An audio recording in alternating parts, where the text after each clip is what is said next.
Boa noite, pessoal. Estamos iniciando nossa sexta e penúltima noite, penúltimo encontro do curso de investigação de fraudes eletrônicas.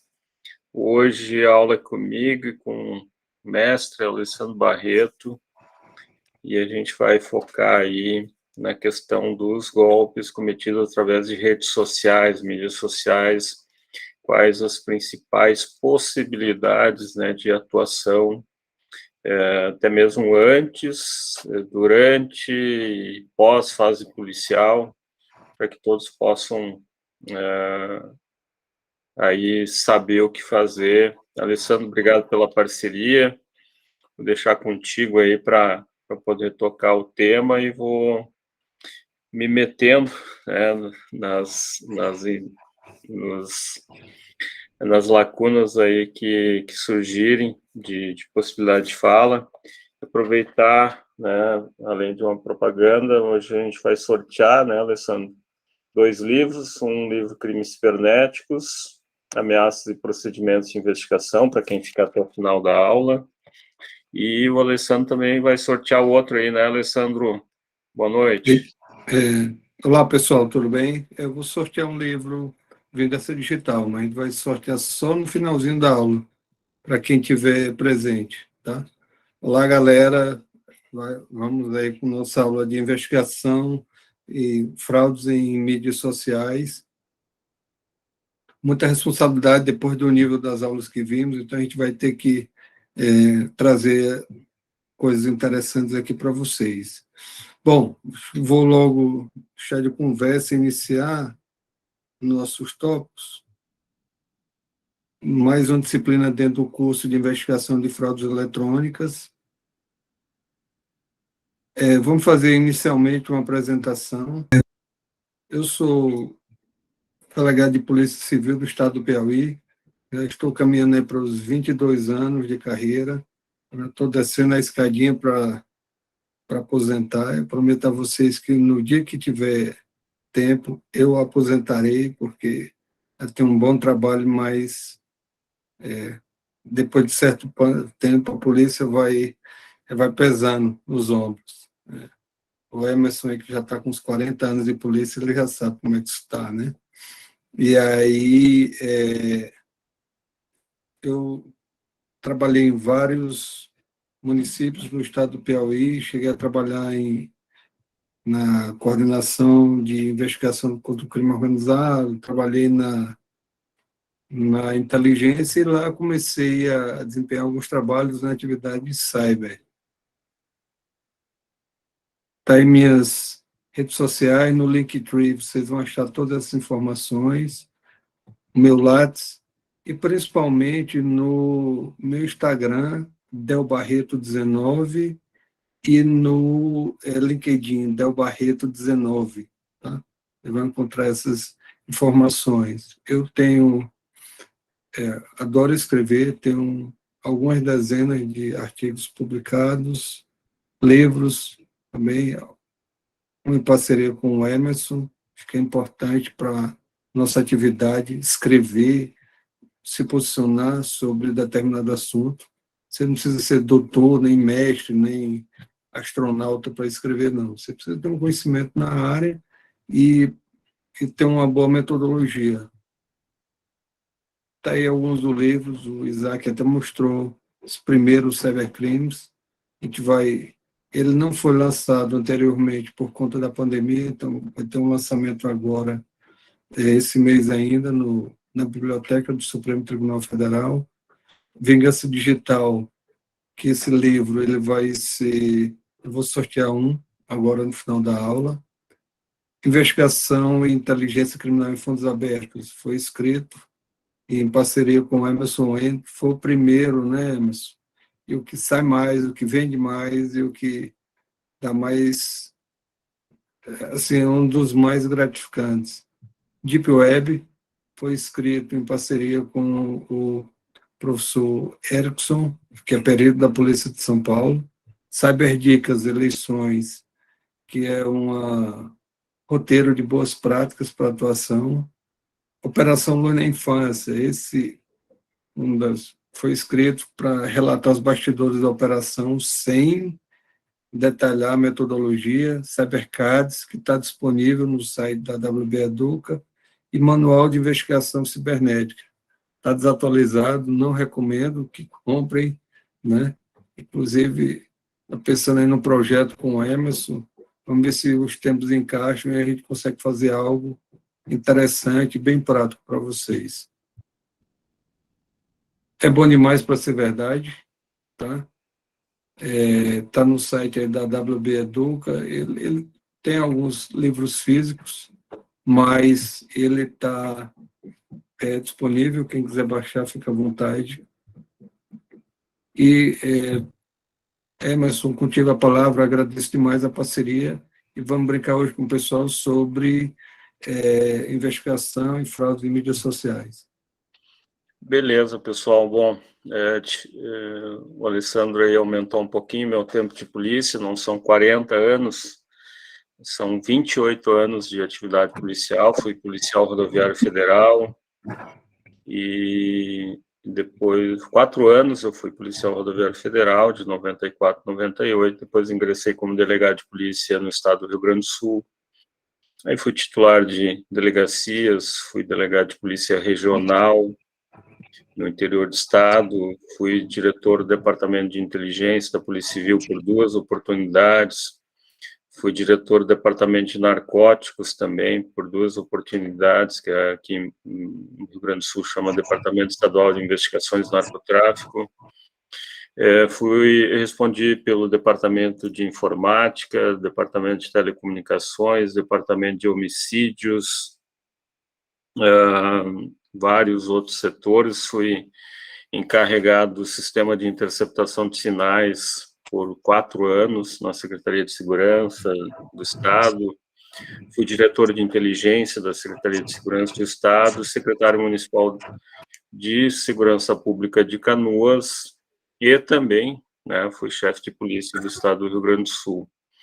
Desde 2005 me dedico aí a essa lógica da investigação, aliás, da inteligência e investigação no contexto tecnológico, e dada a demanda, acabei, junto com o Alessandro, me especializando, né, nesse contexto. O primeiro livro não foi com o Alessandro, o primeiro livro foi esse de Crimes Cibernéticos, Ameaças e Procedimentos de Investigação, com Igor Jorge, que é um parceiro, um professor no curso lá de investigação de crimes cibernéticos, e tem um livro anterior que está disponível também gratuitamente lá no academia.edu, que é o livro sobre inteligência cibernética. Depois vários livros focando aí questão de investigação, inteligência digital, alguns estudos aí na área de TI, cybercrime, relação com direito, e segue a próxima página, Alessandro, alguns estudos mais atuais aí relacionados à infiltração de policiais na internet, investigação de lavagem de dinheiro e corrupção, um estudo mais sociológico e também no direito vivo, e crimes cibernéticos, a versão mais atual, que é a versão que eu vou sortear no final da aula de hoje. E o livro mais recente, que chegou para mim ontem aqui em casa, não está aí, que é o livro de Direito Policial, na Raiz dos Problemas. A gente vai lançar aqui em Porto Alegre no dia 18. Obrigado a todos aí por participarem do curso, a gente fica à disposição, coloque suas perguntas no chat, aí levante a mão, qualquer coisa. A gente vai fazer a mesma metodologia, né, Alessandro, fazer um intervalo ali, no meio do tema, e fiquem bem à vontade para interferir.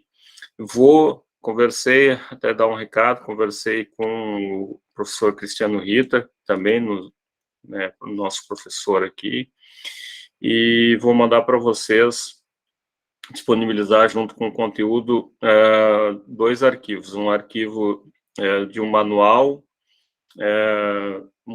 que é referente àquele sistema que eu referi para vocês na aula, acho que foi na aula de ontem, relativamente à questão do transcriber, ou seja, é um sistema que faz a transcrição dos áudios do WhatsApp. Então, além do manual, também o sistema, que é um arquivo, para executar e fazer essa transcrição dos áudios do WhatsApp. Vou deixar disponível no mesmo material que está disponível na nossa aula de hoje, já com link também para o Extractor, que é o sistema gratuito da Newsec, tá? Então, vocês vão poder utilizar ele. Alessandro, contigo aí. Vamos lá. Desculpa, se tiver uma interferência ou outra, acho que o vizinho aqui de cima deve estar jogando bola no apartamento, que não é possível, velho. Terrível. Vamos lá. A gente vai agora falar um pouquinho sobre o contexto das redes sociais, de forma geral. Eu queria, já que vocês interagissem conosco no chat, e colocar o seguinte: para quem já teve uma conta invadida numa rede social, uma conta de e-mail, certo? Ou um vizinho, alguma coisa, um conhecido. E 2, para quem nunca teve um problema, nem contigo, nem com alguém próximo. Por favor, interajam aí. Tony nunca teve problema com nem Solange, nem com nenhum próximo, né? Vejo que a grande maioria teve problema com invasão de contas em redes sociais. Isso está comum demais, tá? As contas são invadidas constantemente. Por que isso ocorre, galera? Golpistas invadem o Instagram para postar anúncios falsos de produtos baratos, tá? Por um sério de contextos. Isso é invadido, isso se coloca lá, e, principalmente, em tempos de pandemia e pós-pandemia, o que houve? A migração do crime do espaço físico para o espaço virtual, tá? E, nesse contexto, eles aproveitaram para quê? Para ganhar muito dinheiro, aumentar a lucratividade.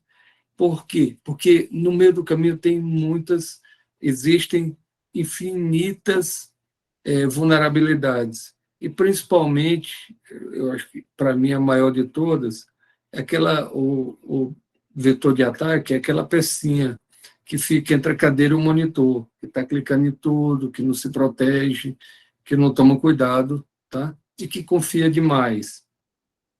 Então, começou uma invasão para vender produtos, para depois vender serviços, e agora ofertar a tabela do Pix. Emerson, Alessandro, o pessoal cai em tabela do Pix direto, tá? Direto. Então, a galera manda, o pessoal acredita, você interage, manda o dinheiro e vai ficar no prejuízo. Golpe do Pix. Criminosos usam perfis falsos para atrair vítimas na web. Os golpistas pedem para depositar uma quantia pequena em troca de receber valores altos. Tem um caso que eu tive conhecimento que a pessoa, não, eu sou esperto, e aí eu vou depositar só R$ 50. Ele depositou R$ 50, a outra parte devolveu 110.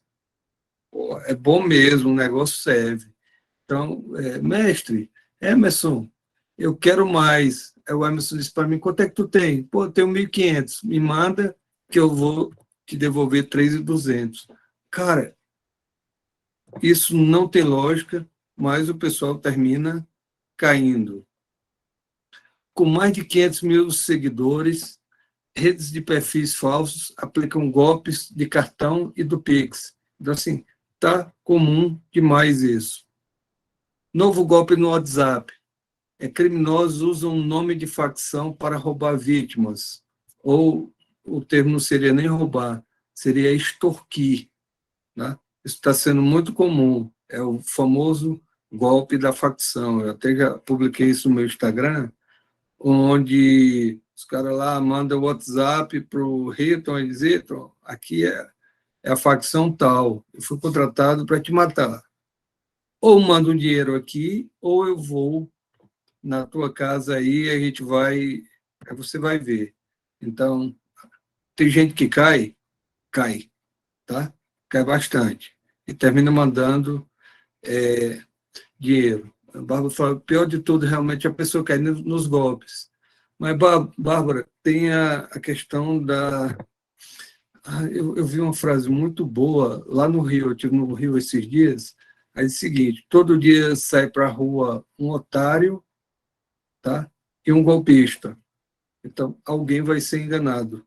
Por quê? Porque as pessoas acham que vão se dar bem. E, de fato, vão só perder o dinheiro. Então, você está se achando esperto, vai perder a grana. Por que essas mídias sociais são preferidas? Isso. Golpista e otário se encontram e dá negócio. E alguém vai ser no prejuízo. E é sempre o otário. Né? Então, as pessoas querem ganhar dinheiro rápido, querem ganhar dinheiro falso. Eu já acho um absurdo o indivíduo cair em pirâmide financeira, que ela promete 10% ao mês. Imagina a promessa de investimento que você vai colocar e recebe 110% instantaneamente, cara. Isso é ilógico. E eles usam bem a questão de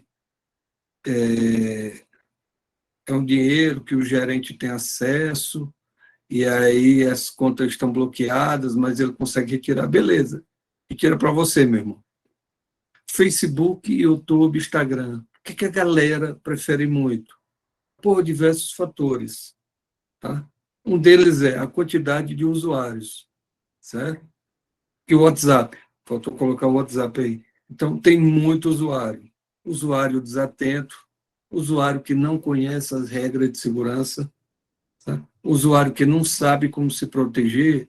Isso facilita, sobremaneira, a abordagem do criminoso, atrelado, como vocês viram nas aulas anteriores, a uma farta engenharia social. Tá? Você cria uma engenharia social, faz com que mandar mensagem, o criminoso tem acesso a banco de dados. Isso facilita muito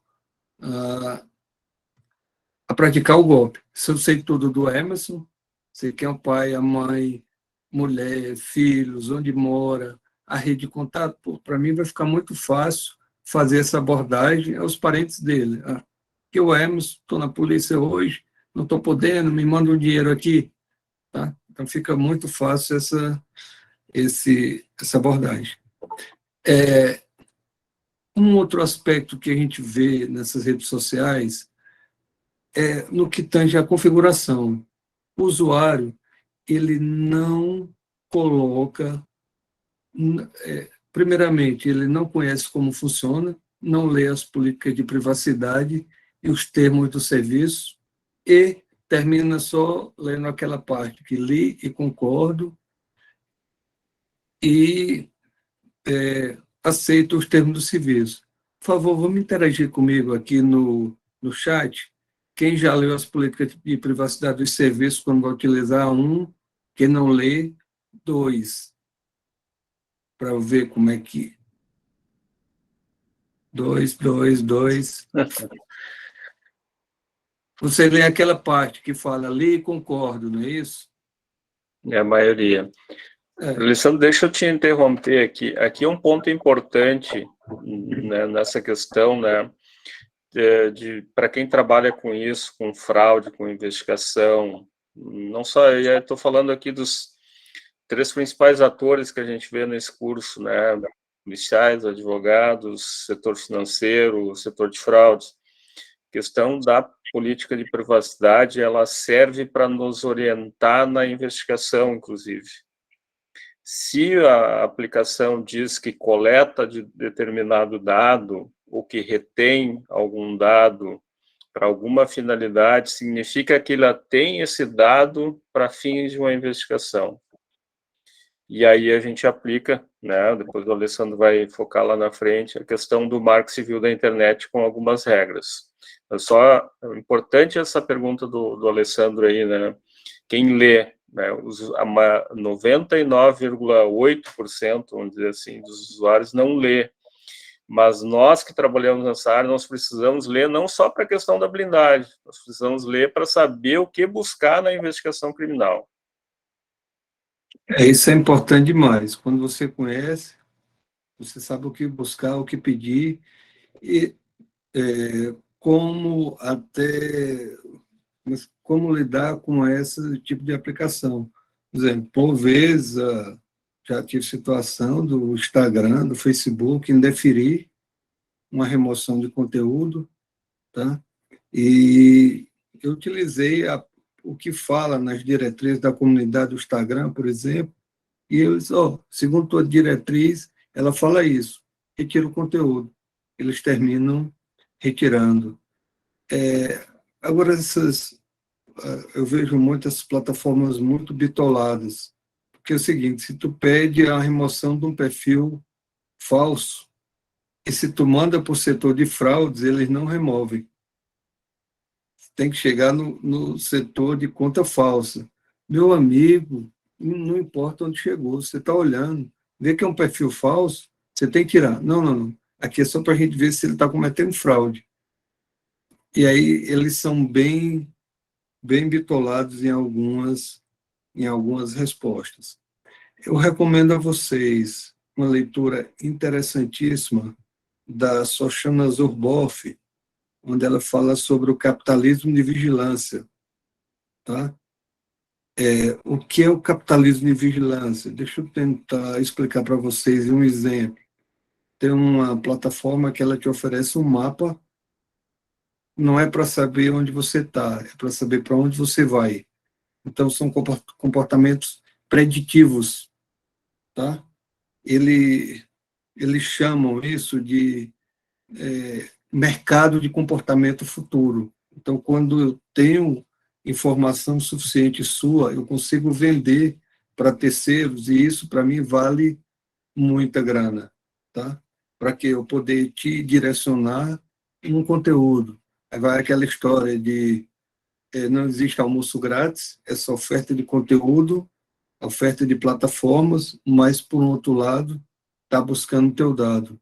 E só concluindo esse aspecto, fala bem aqui na superávit consumerista do usuário, que a autora que eu falei, ela menciona para vocês. O que é isso? Eu tenho o que as plataformas, e quando vocês forem ler os termos e a política de privacidade, ela vai dizer, nós coletamos teu dado para aperfeiçoar o serviço da plataforma, para te dar um melhor resultado. Eles não estão mentindo, tá? Isso é verdadeiro, né? Só que eles coletam um pouco mais do que isso, tá? Teus comportamentos, os cookies para pegar tuas preferências de navegação. Isso se chama o superávit consumerista do usuário. Então, esse dado a mais é que é o negócio, o que rende grana. Tá? E isso é bem interessante. Depois vocês leiam, o livro é espetacular. Para ver um pouco sobre termos de uso e política de privacidade, termos e condições posso aplicar, está disponível no YouTube, privacidade hackeada, o dilema das redes. Tá? Esses 3 documentários, eles são bem legais para dar um maior conhecimento a vocês de como as coisas funcionam. Mas alguns questionamentos. Eu tenho a quantidade de usuários dessas plataformas, eu tenho uma oportunidade de negócio. Vocês imaginem que, se durante essa pandemia nós não tivéssemos essa enormidade de serviços para nos ofertar serviço de videoconferência. Imagine se não tivesse o Microsoft Teams, o Zoom, tá? E os demais. As plataformas para adquirir, principalmente para adquirir eletroeletrônicos, comida, etc., para que você consiga, como é que se diz? Consiga comprar a tua comida, fazer tudo. Então, isso é espetacular. Eu atendi algumas pessoas que tiveram contas invadidas, que pô, o faturamento deles em redes sociais, eu perguntei a uma pessoa muito conhecida, ela me disse, olha, 95% da minha fonte de renda já vem daqui, 5% é da minha, do físico, 95% é do digital. Então, cara, é uma oportunidade imensa. Então, quando tem esse volume de negócio, fica fácil o criminoso também buscar esse faturamento lá, porque ele vai olhar, beleza, o comerciante, o médico, o empresário, coloca cerca elétrica, coloca vigilância no espaço físico, mas na rede social dele, ele coloca o número de contato, se quando muito ele vai fazer é colocar um SMS com protetor e às vezes bota até o próprio telefone na bio. Eu vi o pessoal falando de SMS nas outras aulas. Eu tenho uma recomendação que é espetacular para vocês sobre SMS e é bem útil para a segurança de vocês. Ignore essa merda, ou desculpe, ignore esse procedimento aí, tá? O SMS recebeu alguma coisa, cara, não presta. Tem configurado alguma coisa com SMS, você não está protegido, tá?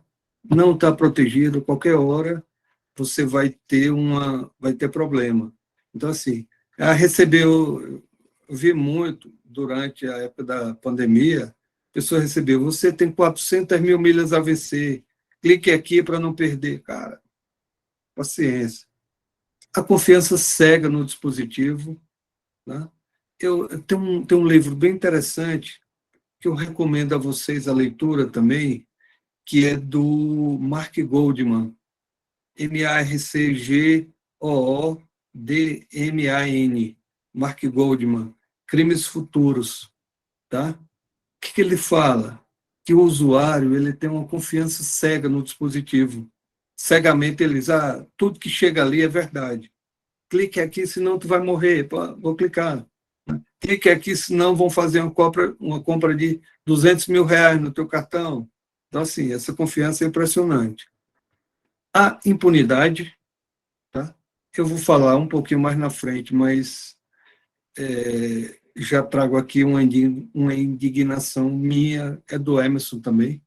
Quantas vezes no meu Instagram eu recebi pessoas dizendo que foi numa delegacia de crimes cibernéticos registrar uma ocorrência e o policial disse que não era crime. Tá? Não vou registrar que não é crime. Você não é vítima. Não, o dispositivo informático você tem que tocar, tá? Você tem que pegar. Não, tá? Aí, qual é a solução caseira?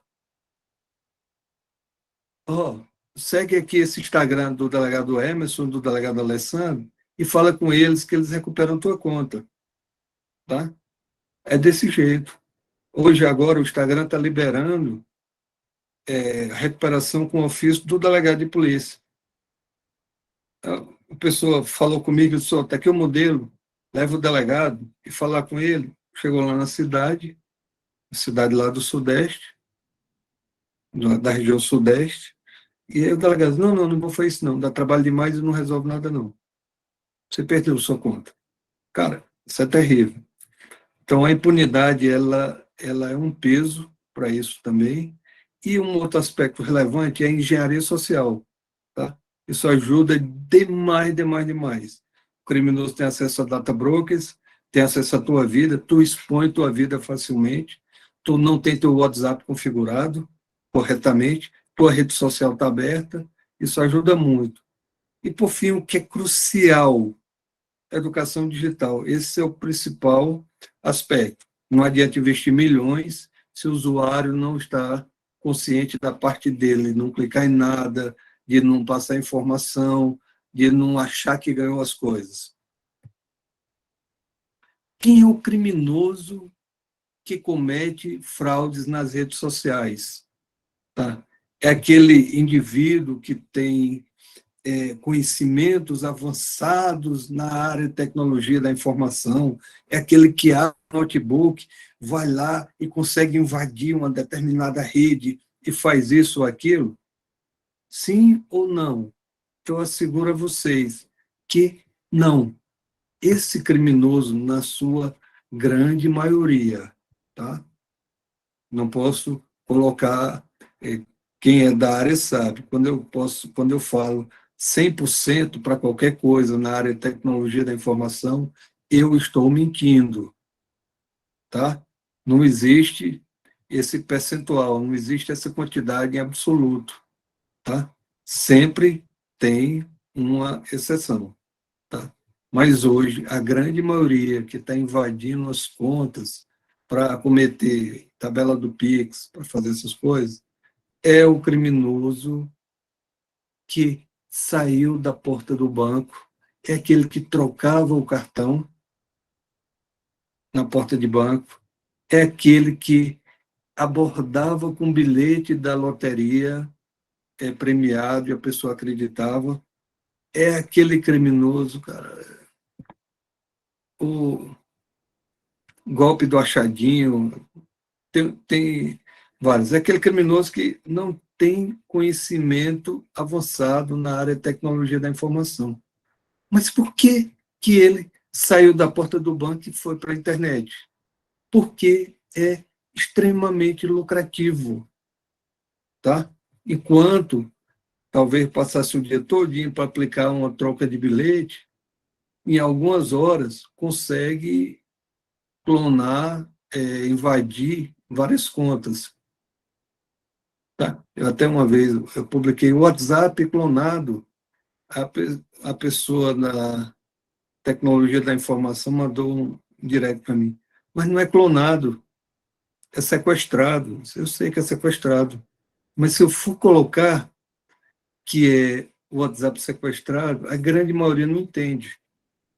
Tá? Ela não vai conseguir compreender isso. Então vamos lá. Esse criminoso, desses delitos que nós estamos falando, ele não é especialista na área. Tá? Ele é vamos lá, ele é um especialista em engenharia social e saber onde é que estão as vulnerabilidades para ir buscar e praticar o crime. Como? Ou na operadora de telefonia, com a facilidade de fazer a troca do número, ou na engenharia social, na ganância pura do usuário, achando que ganhou um final de semana no hotel, que ganhou um restaurante de graça, que vai participar de um show, que vai ou vai conseguir isso, ou na inocência pura. Já tivemos casos aqui de pessoas que perderam a conta porque alguém mandou mensagem: eu sou influencer, eu vou administrar sua rede social, me dá teu login e senha e deixa comigo.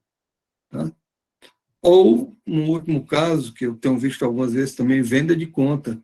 Alguém consegue subir uma conta com 100, 200 mil usuários, vende a conta, aí diz o seguinte, a outra parte: beleza, manda a grana aí, que assim que eu receber aqui, eu deposito. Então, ele manda a senha, o cara invade, toma conta da conta dele e não deposita nada. O que a gente tem visto como modus operandi, o que tem facilitado muito? SimSwap. Tá? SimSwap, desculpa, deixa eu voltar aqui. O SimSwap, como foi bem explicado pelos professores anteriores, é a troca indevida do chip. Eu vou trazer só um ponto a mais interessante, que para complementar a ideia dos professores. Liga para a operadora, vamos lá, vou dar um exemplo aqui com pessoas. Eu sou criminoso e a conta do Emerson está na TIM. O que é que eu posso fazer? Eu posso ligar direto para a TIM e digo: ó, aqui é Emerson Ventes, CPF tal, RG tal, por favor, eu queria fazer um downgrade do meu plano. O que é o downgrade? Eu puxo de pós-pago para pré-pago. Tá?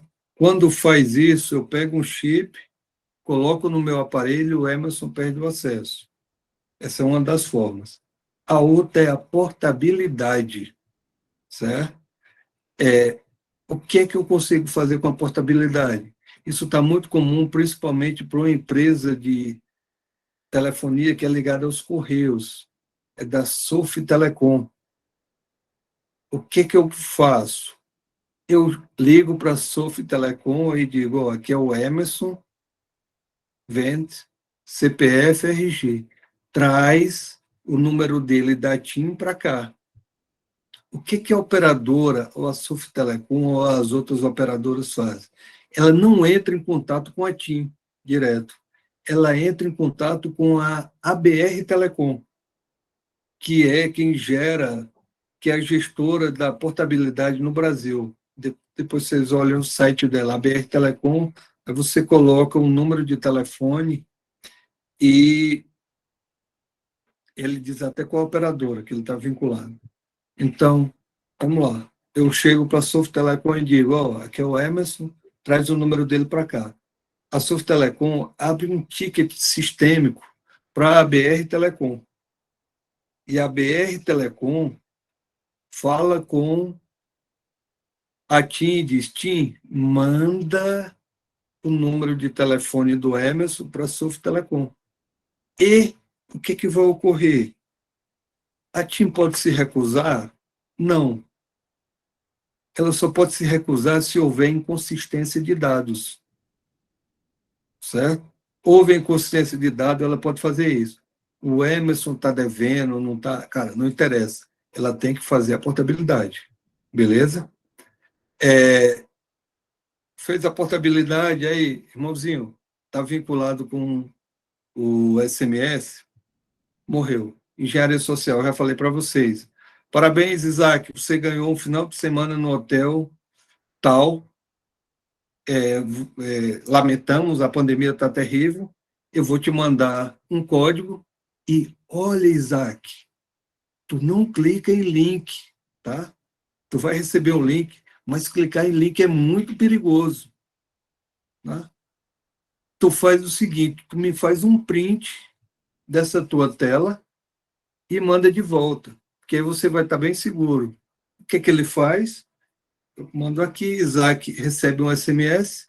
Por quê? Porque eu vou em outro número e digo bem assim, ó, esqueci minha senha, boto a conta do Instagram do Isaac, Isaac recebe um SMS no telefone dele, eita, é o SMS do hotel, vou ganhar um hotel, aí ele passa a não enxergar direito, vou ganhar um final de semana no hotel.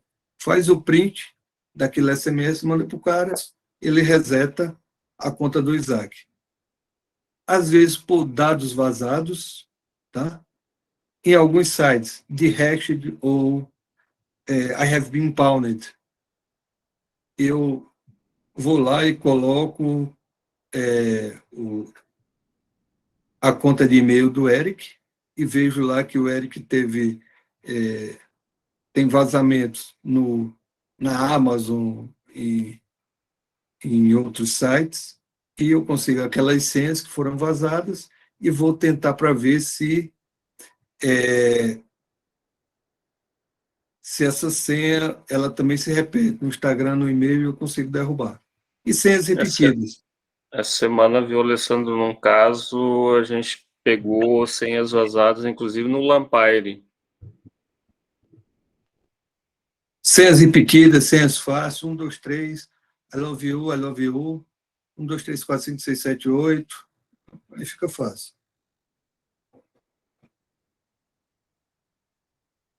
Falei para vocês, o criminoso. Oi, Emerson.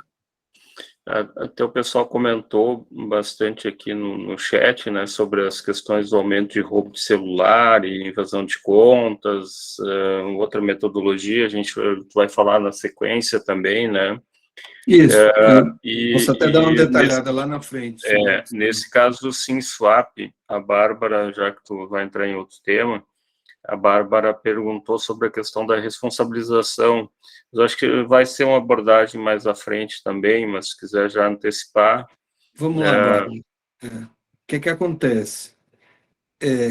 Quando eu ligo e faço a portabilidade... desculpa, o SimSwap ele tem duas características. Ou o Emerson perde o sinal completamente, do telefone dele, ou ele consegue efetuar a ligação, mas ele não consegue receber ligação nem SMS. Já vi vários casos dessa forma. Tá? Não é só o sinal corta de vez, não. Fica sem receber ligação, fica sem receber SMS. Bárbara, a responsabilização é clara. Responsabilidade objetiva do artigo 14 do Código de Defesa do Consumidor. Houve falha na prestação de serviço, há o dever de indenizar. Tá? Claríssimo isso. E você não tem que provar nada. A operadora é que tem que dizer, não houve falha nossa. E o que eu tenho visto aí? Normalmente a operadora está pedindo um acordo. Propõe um acordo, oferece uma indenização, porque não tem o que questionar. Você pode usar como superdano também o artigo 42 da Lei Geral de Proteção de Dados. Ele também fundamenta essas ações.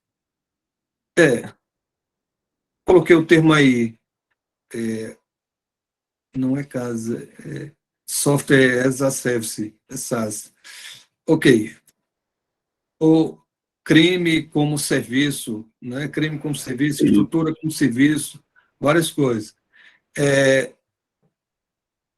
O criminoso tem um monte de estrutura a seu dispor. E o que é interessante, galera? As polícias não se falam, as instituições não se falam, mas o criminoso se fala e se organiza. Então, tem uma estrutura de data brokers, que eu estava conversando com um colega hoje, uma estrutura vergonhosa, né? Vergonhosa, que se coloca lá, se busca dados, se busca várias informações, e aí, cara, é brincadeira como facilita a vida do criminoso. Facilita demais. O anonimato, entre aspas, né? O anonimato, já vou falar, viu, Antônio, como é que a gente pode prevenir o SimSwap. O anonimato, ele é feito, ele é facilitado por a falta de um atendimento adequado, de uma instauração do inquérito, de uma responsabilização, de botar essa galera nas grades. Então, isso, o anonimato é impulsionado. Tá? E o que a gente vê também? Ainda, infelizmente, não temos uma estrutura adequada de repressão. O Antônio Emerson, ele perguntou como é que se faz para evitar o SimSwap. Antônio, tem uma recomendação que é extremamente relevante. Telefonia VoIP. Tá? Se você tem telefonia VoIP, eu tenho um telefone VoIP de fora do país, cara, pode entrar de outra forma, mas SimSwap ele não vai fazer. Certo? Ou o que pode ser? Você pode fazer. Você pode também utilizar, tem algumas operadoras, elas estão colocando uma lista com o número de telefones para evitar a troca indevida, certo? Então, isso é uma forma de evitar. E uma que era crucial, que se as operadoras fizessem, era relevante. Por exemplo, vocês têm no SIM card de vocês o PIN code, tá? Que é o código PIN. Deixa eu fazer outra pergunta logo aqui, Emerson, aproveitar. Quem mudou o PIN code do seu telefone? Quem fez a configuração, mudou o PIN code do seu telefone, coloque 1. Quem não mudou, coloque 2. Beleza. Está meio a meio. Aí. O que é importante isso? Você mudar o PIN code. É porque se seu telefone for subtraído, tá? A pessoa pegar esse seu chip e colocar em outro aparelho, ele vai conseguir resetar suas contas, tá? Se você habilita o PIN code, você vai dificultar. O que algumas empresas de telefonia americana estão fazendo? Habilitando um serviço chamado SIM Code. Tá? Então, imagine aí a Bárbara Não, Bárbara, isso aí de 8 caracteres é aplicativo autenticador. Eu vou falar lá na frente. Todavia, quando a Bárbara fizer a portabilidade do número de telefone dela, gera um código SIM para permitir a portabilidade. É o que se chama um SIM Code. No Brasil, infelizmente, esse serviço não está disponível. Na hora que habilitar, eu tenho absoluta certeza que mata o problema de SIM swap. Tá? Então, tem que ter um investimento e habilitar isso aí. Habilitou, acabou o problema. Qual a legislação a gente usa para atuar na questão das fraudes em mídias sociais? Que leis nós aplicamos? Eu não tenho lei para apurar esse tipo de conduta. Temos que mudar o processo legislativo. Eu escrevi um artigo já há algum tempo sobre o desafio da baleia azul. Tá? Quando ela teve no auge, eu fiz um comparativo no Google Trends com os projetos de lei da Câmara dos Deputados. Quando ela alcançou o pico de pesquisa, alcançou o pico de projeto de lei. Hoje nem falam mais de desafio de baleia azul. Tá? Então, será que a gente precisa adequar? Eu trago um outro exemplo que eu adoro falar dele: carro autocontrolado. Tá? Em 2025, Emerson sai de Porto Alegre para Floripa, num carro autocontrolado. Então, liga o Tesla dele, né? Deita o banco, vem dormindo, tá? Vai dormindo de um trecho a outro. Se houver um problema no meio do caminho, ocorreu uma falha e o carro do Emerson, tá? Lá passou por cima de um buraco ou derrubou o portão de uma casa, o que que houve? Falha na prestação do serviço, tá? Ou defeito. O que que eu vou aplicar? Veja, vou aplicar uma lei de 1990, chamado Código de Defesa do Consumidor. Então, talvez, senhores, aqueles que estejam vivos, eu espero que nós todos estejamos lá para 2080, é bem provável que o Código de Defesa do Consumidor de 1990 seja aplicado para boa parte desses casos. Né? Então, assim, a gente tem muita lei interessante. A Lei Carolina Dickmann, quando ela fala invadir dispositivo informático. O que é o dispositivo informático? O celular, é o pendrive, é o óculos da Quest para você entrar no metaverso, né? Tudo que tem e tudo que vai criar. Tá? Isso tudo são casos de dispositivos informáticos. Então, beleza. Já o pacote anticrime fala, a pena é triplicada se o crime contra a honra for praticado em redes sociais. Porra, que merda de... Desculpa de novo, Emerson. Pô, fala, eu termino. Que dispositivo mal construído. Por quê? Rede social, cara. O WhatsApp é rede social? Não é. Tá? O WhatsApp é mensageria. Talvez se eles tiverem a pena triplicada se o crime for praticado em aplicação de internet. Aí entra rede social, aí entra e-mail, aí entra mensageria, entra tudo, velho. Tá? Então, assim, tem que ter cuidado apenas com a construção. Qual é a tipologia que a gente vê frequente nessas invasões de redes sociais? Estelionato e furto mediante fraude, ora uma ou outra. Extorsão. Alessandro, tem extorsão? Tem. Já vi alguns casos que a pessoa invade o Instagram e tem conteúdo íntimo no direct. E ele passa a extorquir. Ou você me dá tanto, ou eu vou divulgar o conteúdo. A propósito, conteúdo íntimo não se guarda em Instagram, não se guarda em nuvem, tem que ter cuidado, porque se vazar, vai ter problema. E amanhã o professor Jânio vai abordar aí Isso. grande romance, então Eu acrescentaria aí, Alessandro, sei que você vai falar, mas acho que é um outro delito importante que as polícias têm procurado se atentar nos últimos 4, 5 anos, que é a questão da lavagem decorrente de cada um desses delitos aí. A gente fala, naturalmente, né, sempre da questão da fraude, então, falsidade ideológica, estelionato, furto mediante fraude, extorsão, etc. e tal. Mas é fundamental falar de dois aspectos. Eu falei da lavagem de dinheiro, mas tem o crime organizado envolvido. Ontem, na aula de ontem, o professor falou disso, mas assim, dificilmente não tem, né, pelo menos um grupo organizado por trás de uma situação de fraude.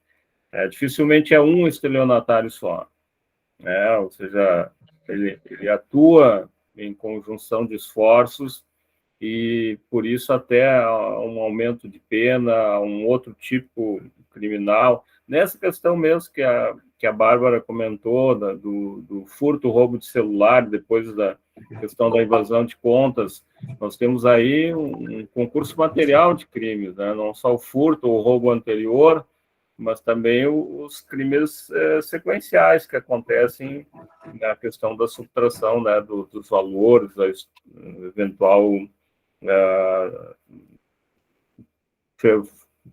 fez ali um empréstimo, alguma coisa assim.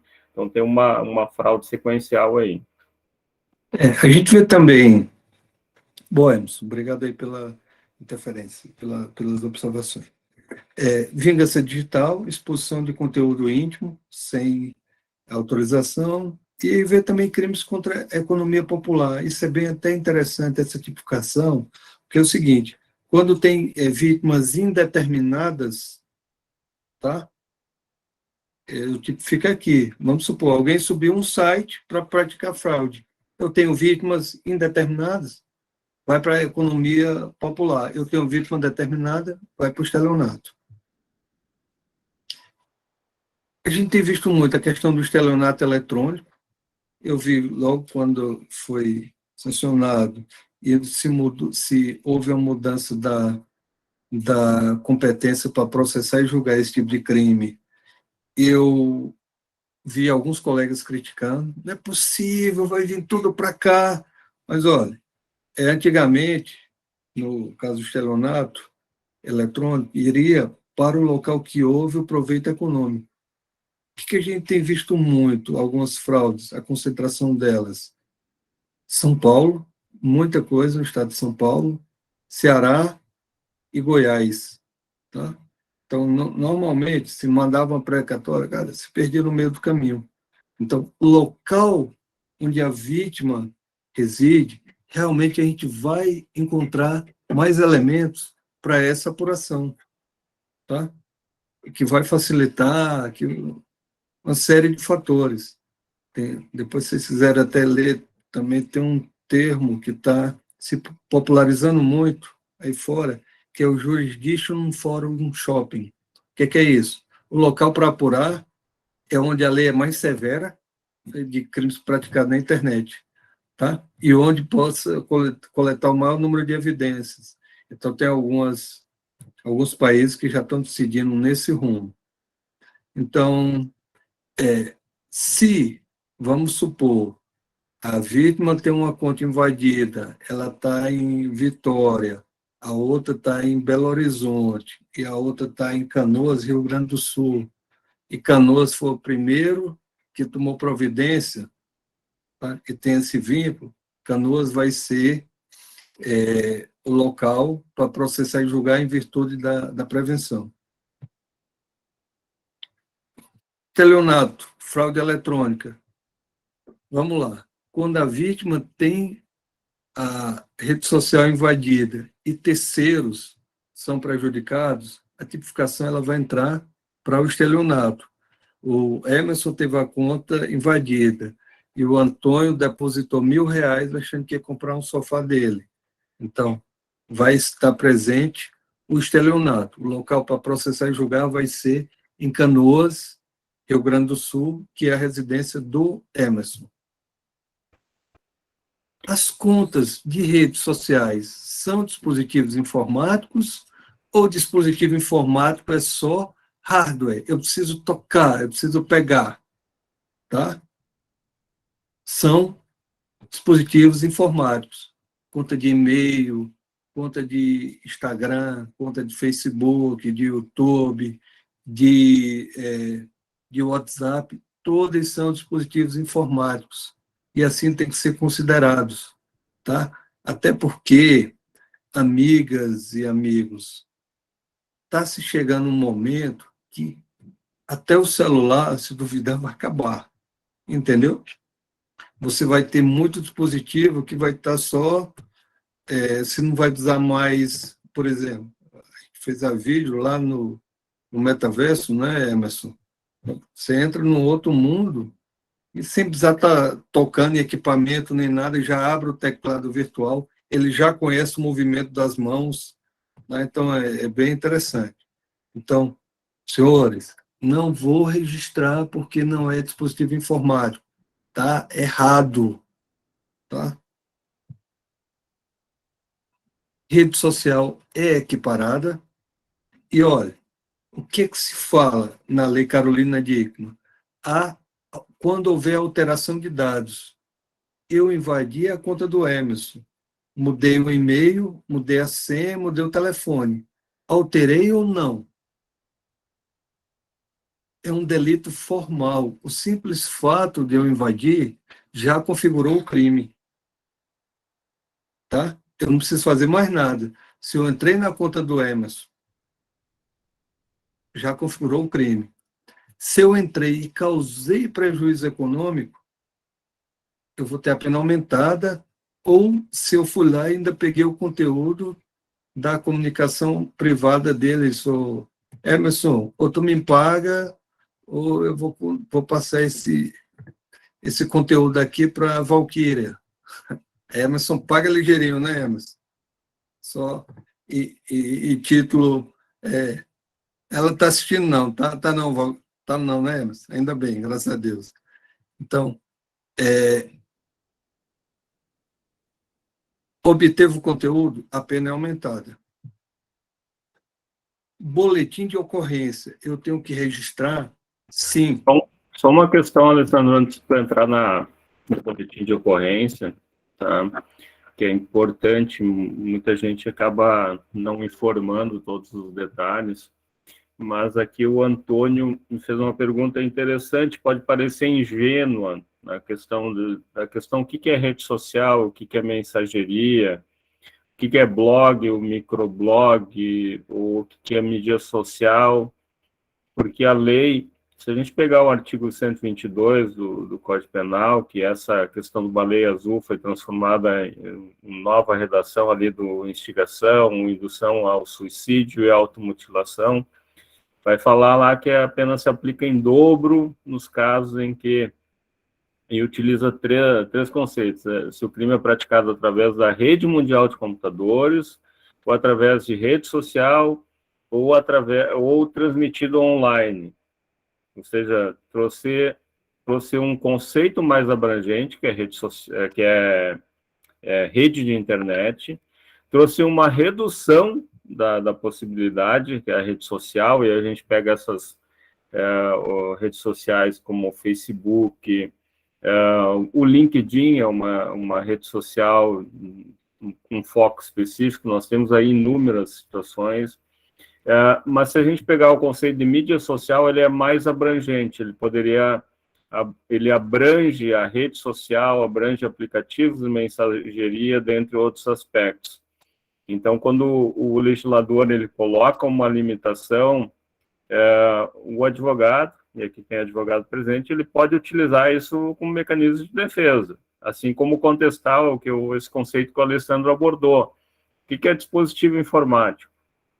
No meu livro de 2017, eu fiz uma análise bem profunda sobre esse conceito, né, dentro da legislação penal brasileira. E ele está sendo reproduzido constantemente nos dispositivos penais brasileiros. Isso pode repercutir, embora o nosso posicionamento seja de ampliar o conceito de dispositivo informático para as aplicações, pode haver uma interpretação mais redutivista, que é o normal no direito penal, né? Então, essa tua pergunta é importante justamente para analisar essas possibilidades aí. E depois tem uma pergunta do Rafael, que ele fez sobre a questão de perícia. A gente vai falar um pouquinho mais à frente na questão de apreensão, né, Alessandro? E aí a gente vai responder essa questão aí, tá? Beleza. Valeu, Emerson. Boa. Boletim de ocorrência. Devo registrar? Sim. Qual delegacia eu devo procurar? Ou a delegacia virtual, ou a que estiver mais próximo da sua residência. Tá? Uma das duas. Alessandro, não tem delegacia aqui de crimes cibernéticos no meu estado. Nem precisa. Na minha cidade. Quer dizer, quase todos os estados hoje têm. E até porque grande parte delas só atua na apuração de delitos específicos. Tá? Na maioria dos casos, vocês vão conseguir registrar isso online. Quando não registrar, vai na delegacia mais próxima. Por que que é importante você registrar? Por vários fatores. Primeiro, para buscar a persecução criminal. Segundo, se houver um problema, eventuais prejuízos que foram causados, você tem essa comprovação que diz, ó, eu sou vítima. Logo no começo do problema, que a galera começou a cair mesmo com força, o pessoal ia na casa da pessoa que tinha a conta hackeada. E a salvação dele é dizer, ó, aqui meu BO, aqui o BO, eu sou vítima, não estou vendendo nada. Né? O que eu devo colocar no BO que é relevante? Narração dos fatos. O que viu, tá? Sem opinar as impressões pessoais, certo? Só narrar, dia tal, hora tal, perdi acesso à minha conta, acreditei que estava ganhando uma oferta de um hotel, ó. Telefone e operadora. Meu telefone deixou de funcionar, faz parte da operadora tal. O telefone, eu fui lá tentar recuperar, não consegui, foi feita a portabilidade. O e-mail, tá? Também foi invadido. O criminoso derrubou primeiro o telefone, depois meu e-mail, meu Instagram, entrou na minha conta do C6 Bank. Detalhar. Minha conta bancária foi invadida ou criaram uma conta em meu nome usando uma chave Pix parecida. Chave Pix é crucial ela constar no boletim de ocorrência. Por quê? Porque as coisas, a gente falou anteriormente, no comentário de uma aula, os dados estão se interconectando.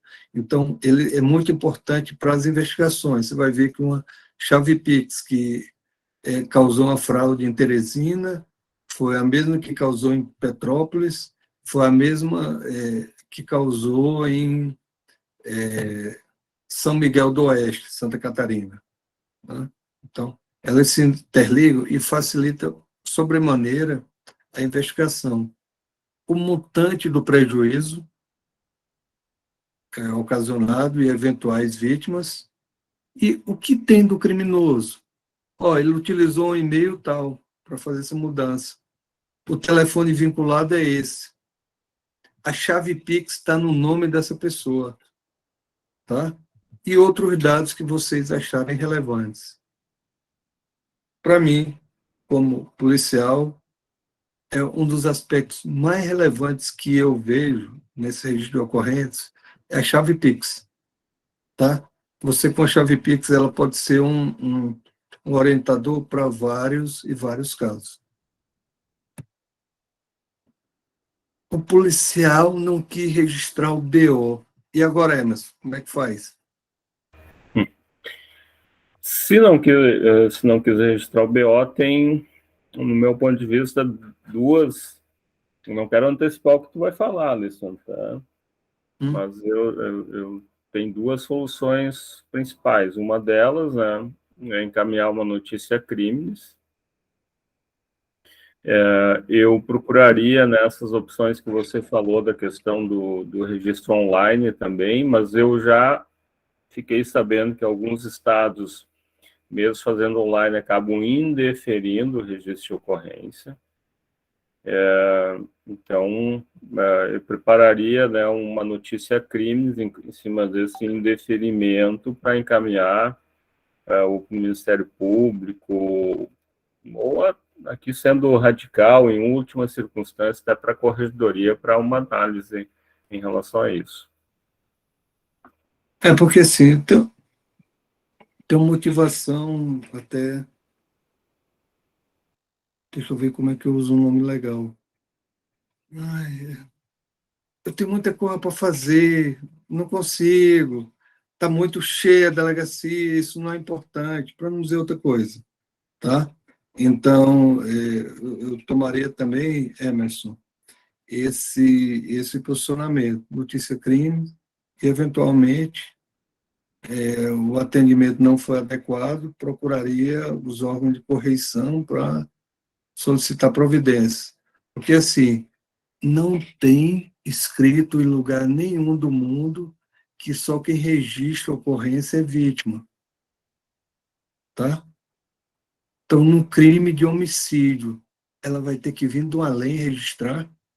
Cara, um noticiante pode chegar na delegacia e relatar. Se ele estiver falando algo que não é verdade, ele pode responder. Mas ele pode sim ir registrar a ocorrência. Beleza? Acho que a Bárbara, ela falou aí, quando alguém omite as informações. Isso. Bom, Bárbara, o que é importante?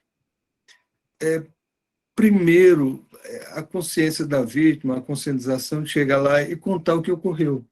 Né? Porque, às vezes, o que é o grande problema? A vítima cara, como é que eu caí nisso, achando que ia ganhar num hotel, que eu ia ganhar um jantar, e fica com vergonha, e vai chegar e simplesmente vai dizer, não sei, minha conta foi invadida, de uma hora para outra. Eu não fiz nada. Não, é precisar conversar e repassar os dados, que quanto mais dados melhor tiver, fica melhor. E a segunda independentemente de ter sido colocado no BO, isso, instaurar no inquérito policial, isso pode ser suprimido no termo de declaração, onde a polícia que vai ouvir, tá? A polícia que vai ouvir, ela buscar mais dados. O procedimento operacional padrão, sim. Eu dou um exemplo legal que funciona muito bem. São os procedimentos aqui da Polícia Civil do Distrito Federal, tá? Então, tem um passo a passo. Está tentando se conversar isso para ver se leva nacionalmente para os outros estados e uniformiza. Mas, mesmo que tenha procedimento operacional, que tenha um fluxograma, que seja todo redondo, sempre alguém vai dizer, vou registrar não, entendo que não é crime, não quero colocar esse dado. Então, mas um dia a gente melhora e vai chegar o melhor cenário.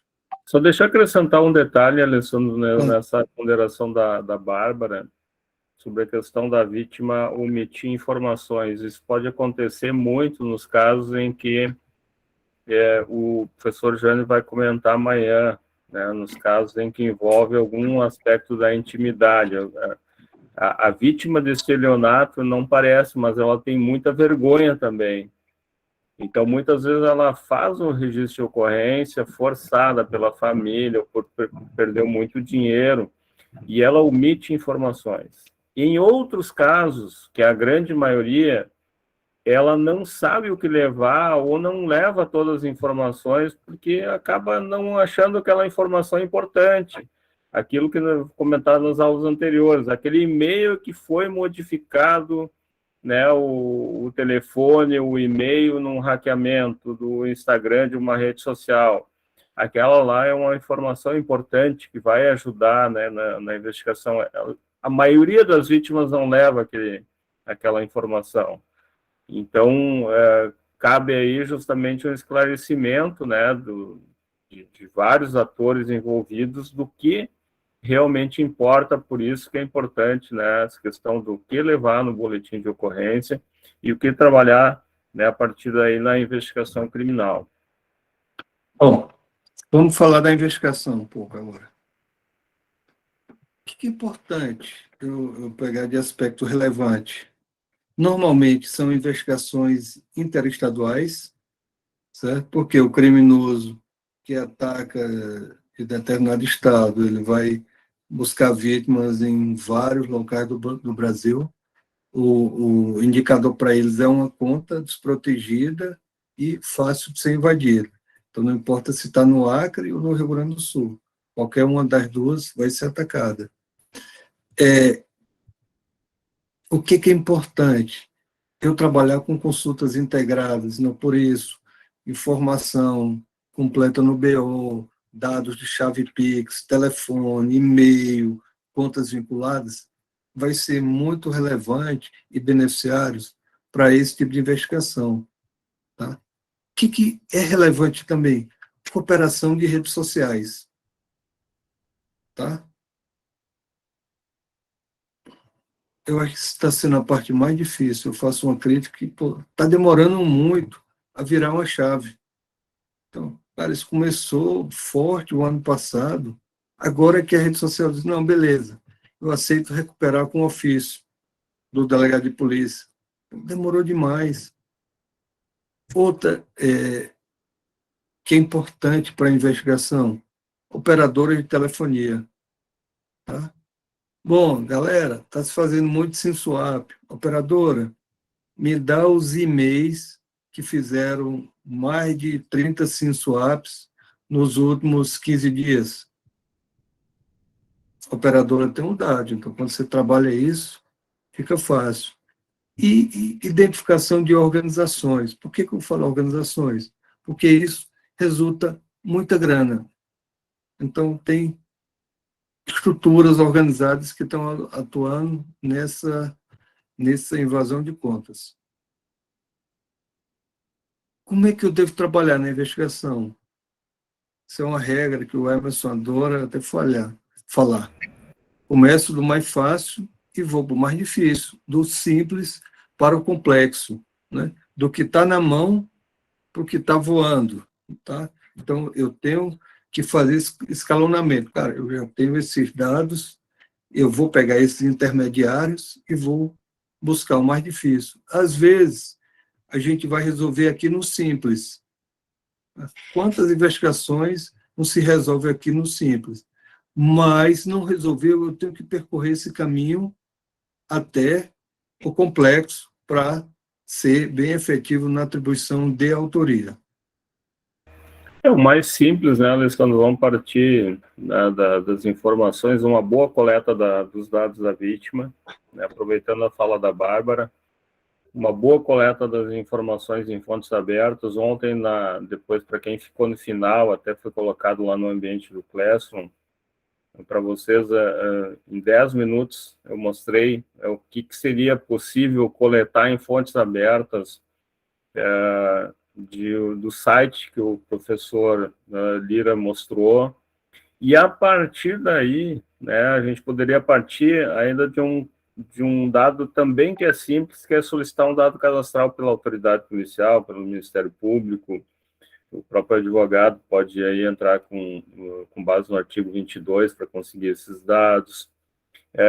Mas depois tem a questão complexa, né, que é uma ordem judicial, ou ainda mais complexa, né, que envolve alguns casos aí, principalmente envolvendo e-mail, hospedagem fora do país. Inclusive tem aumento de pena, tanto no estelionato eletrônico quanto no furto qualificado mediante fraude. A questão de ter lá uma hospedagem fora do país, que é a questão da cooperação jurídica internacional. Mesmo assim, né, Alessandro? Mesmo assim, vamos dizer, nos casos emergenciais, e aí a gente foge muitas vezes da questão da fraude eletrônica, tá?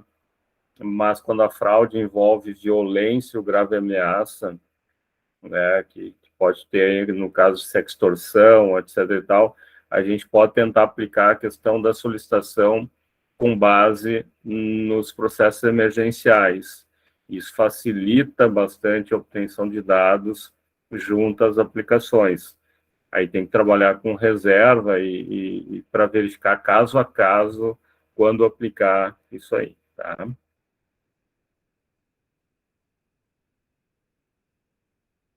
Trabalhe nesses 3 pilares. Preserve, atribua autoria e remova. Tá? Tenho que trabalhar nesses 3 caminhos. O que é mais importante aí? Não é nem mais importante. O que deve ocorrer primeiro? A preservação do conteúdo, sob qualquer hipótese, inclusive pela volatilidade dele. Tá? A atribuição de autoria e a remoção, ela pode inverter, principalmente quando a gente tratar de desinformação. Imagina um conteúdo desinformador no período eleitoral. Eu preservo, removo e depois eu atribuo a autoria. Tá? Trabalhe nessa visão. Beleza? Como é que eu posso trabalhar com a preservação de conteúdo? Tem várias formas. Captura de tela ou print screen. Sentido figurativo. O que é um print screen? É uma foto da frente da tua casa. Então, ela só mostra aquela frente. O que é um salvamento de página? Ou você utilizar softwares como HT-Track para preservar? É a foto da casa, a parte da frente, por cima, por baixo, nos fundos, os móveis, o que tem dentro dos móveis, tá? O que tem dentro das gavetas, o que está enterrado. Tá? Esse é um sentido figurativo, uma preservação bem melhor.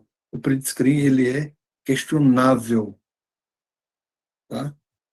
Por quê? Porque ele é unilateral, tá? E ele não salva todos os elementos. O Alessandro, pô, eu não tenho nada, eu tenho um print screen. Serve. Mas se tu tem alguma outra coisa, é melhor do que o print screen. Tá? Nós já Então, tivemos condenações aqui no Brasil em termos de fraude sexual, inclusive, com base só em print screen, na época do Orkut, etc. e tal. Mas hoje a exigência do judiciário também está maior nesse sentido, né? você pode ter o print, mas quando vincular com outros elementos de prova coletados. O print screen por si só, né, softwares, o HT-Track, Ciotec Webcopy, tá? É interessante. A gente tem alguns softwares, né, Emerson, que a gente usa para baixar dados, por exemplo, do Instagram, o Tools for Instagram e outros, que ele ajuda a baixar o conteúdo, ajuda a baixar o que tem nos stories, directs, então ele é legal. A ata notarial, prevista no 384 do Código de Processo Civil, tá? Ela serve como fundamentação, como meio para prova. A certidão do funcionário servidor público que dotar de fé pública também é um caminho. Ofício do delegado de polícia, esse também é crucial. As próprias plataformas law enforcement, que no caso o Instagram e Facebook possuem a mesma plataforma, que é o facebook.com/records, e essa plataforma ela só pode ser acessada por juiz, delegado e Ministério Público. O juiz, o delegado policial, o agente, o escrivão, tá? O investigador, o perito, eles podem acessar também. Tá? Advogado pode? Não, não tem acesso. Tá? Ele tem que pedir o apoio da polícia na hora do atendimento e pedir para ele acessar a plataforma e fazer essa preservação. Tá? E um dos requisitos é e-mail institucional. Tá? Tem Yahoo, tem Bol, tem Instagram, tem Gmail, cara, não serve. Tem que ter um e-mail institucional. E, por fim, o blockchain, né? Que logo, logo vai dominar geral e a preservação vai ser, em grande parte, utilizada só por esse caminho. Alessandro, 2027, só para te orientar quanto ao tempo aí. Vamos terminar essa parte aqui de preservação, a gente faz um intervalo aí de 5 minutos e volta. Estamos no slide 40, mais ou menos a metade. O que a gente tem aqui no Instagram para preservação? O que eu recomendo a vocês utilizar? São aquelas ferramentas, você puder botar até no chat aí, Emerson, os complementos do Instagram ou outros,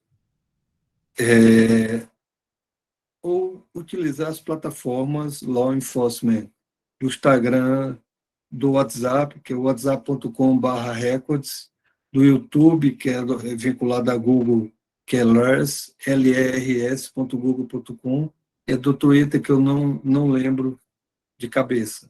Né? Então, você pode ir lá e solicitar essa preservação.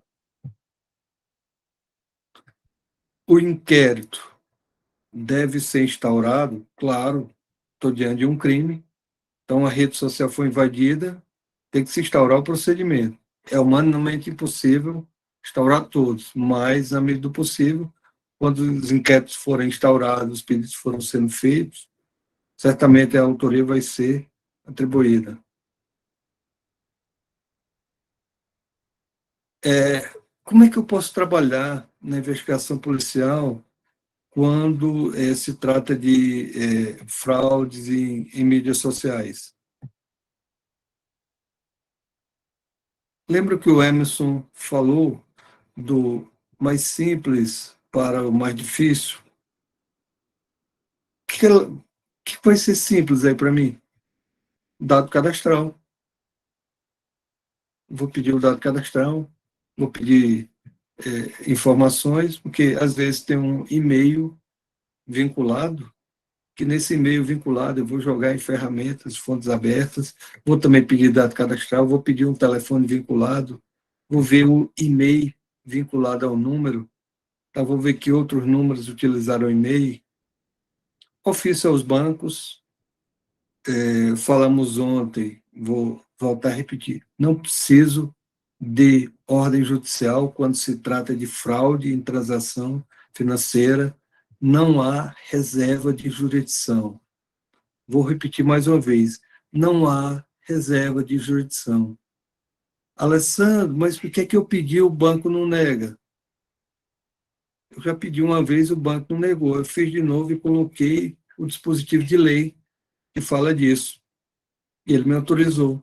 Às vezes, até o próprio jurídico não passa a informação por desconhecimento do dispositivo legal. Fontes abertas são cruciais, porque eu tenho um e-mail, eu vou lá buscar outras contas vinculadas, vou buscar número vinculado, vou buscar redes sociais vinculadas.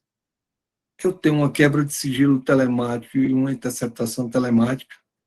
O que é importante fazer uma distinção aí para vocês das leis que vão ser vinculadas. Eu vou trabalhar com cookies e metadados, tá? A gente, logo depois do intervalo, vai falar. É muito importante trabalhar com análise financeira, RIFs, etc. E NIT. O que é NIT? Técnica de investigação de rede.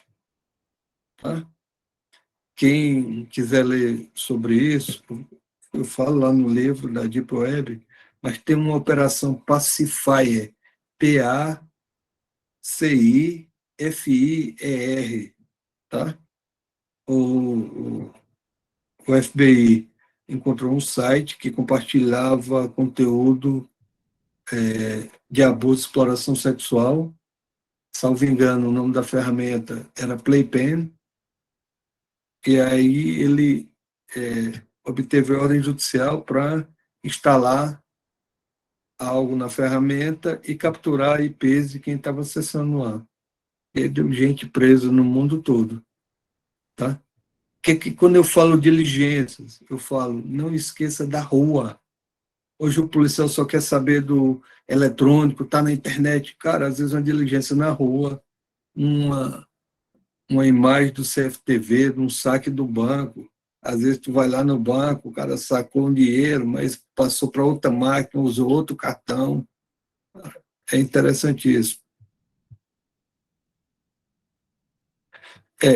Emerson, 8h32, acho que a gente podia parar aqui e voltar às 8h40, só para o pessoal tomar uma água Um e a gente... pouquinho, Alessandro. Assim, tem uma pergunta do Rafael lá, ainda alguns minutos atrás, aí, perguntando sobre a questão se é possível exigir que o criminoso forneça as credenciais dos dispositivos apreendidos, né? Se isso agilizaria a investigação forense. Agilizaria, mas não, o criminoso não é obrigado a produzir prova contra si. Infelizmente, não tem essa obrigatoriedade aqui no Brasil, a Constituição dá essa prerrogativa, né, de não fornecer. O que existem são ferramentas, né, como o Cellebrite, o X-Ray, que podem eventualmente quebrar esse acesso aí, tá, Rafael? Respondendo essa tua pergunta e antecipando alguns temas. Depois eu anotei aqui uma pergunta final, aqui, depois se eu passei alguma pergunta, por favor, me cobrem, mas o Tony colocou aqui, por se tratar de uma forma rápida, com a autorização das vítimas, ele tem exportado os conteúdos da conversa do WhatsApp com mídias para o Google Drive de forma zipada. Será que isso pode ser considerado uma forma de preservação com cadeia de custódia? O que você acha, Alessandro? Eu acho que sim, se houver a autorização da vítima e você preservou, salvaguardou esse conteúdo, e lá depois gera até um hash dele, cara, eu acho tranquilo, tá? Eu acrescentaria um detalhe, Alessandro, tranquilo, acho que é bom pegar essa autorização, né, ou pelo menos ali no depoimento da vítima. A outra questão é de se eventualmente for trabalhar em cima desse dado, como a gente colocou lá no Google Sala de Aula, a questão de transformar áudio em texto e tal, usar equipamento, trabalhar em cima de uma cópia, não do arquivo original que você guardou, sempre preservando aquela evidência, né, original, tá? E o que você produzir vai ser um relatório de investigação, não vai ser uma perícia. É diferente, né? Então, acho que seria isso, essa primeira parte. Não, o Evandro colocou também aqui, observação sobre o mau atendimento dos balcões policiais ocorre em grande parte por questão cultural, falta de fiscalização por parte de supervisão, o investimento em qualificação especializada para os policiais é a prioridade, é realmente, Evandro. Eu não entendi aqui qual é a lógica do Isaac, porque ele colocou essa observação aqui, mas, por favor, assim, se for alguma pergunta, coloquem ali no que a gente abre já a segunda parte da aula com a resposta a essas perguntas, ok? Então, a gente retoma 20h40, Alessandro, por aí? Ok.